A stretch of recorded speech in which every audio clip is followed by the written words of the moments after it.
International.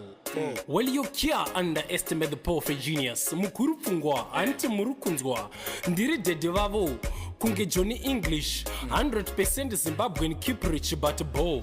Kunyangwe nema Swedish. Vachatora ngoma dzangu voita publish. Good morning, say, am I surprising? Pure English, familiarizing. Machinzwa, straight no compromising. Ndabva kudhara and this up and rising.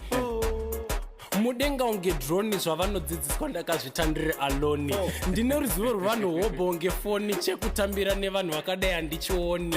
Timu yangu mabrother no shamwari. Masecrets hobho sechinamwari. Tuchokwadi mukati unge mokari nekusada kubvuma muchaperera mulokari. Kunge maIndians vakuwanza fantasy ndo kurota baba vako vachinzi dokasi. Complexity semets kunge locus vanenge vachidabra tifana nefocus. Mageto youths ondidaira nebase. Age yavo kamurova ntawisi. Ndine patience emunhu ari kutamba chess life haidi dzungu inokusvipira kuface. Kwandinobvawo hakutombodiwa fight but kunyarara kwakutondipinzisa patight.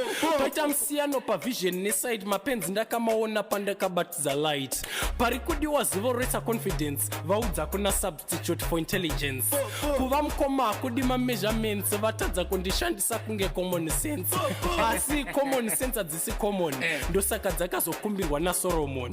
Haungachinamata Mwari nemamamoni moti ndinyarare inini mubatsiri Simoni. Asi auya mubatsiri Simoni wani anoretwa nengirozi nemadhimoni. Handisi wedrug ndoda lemoni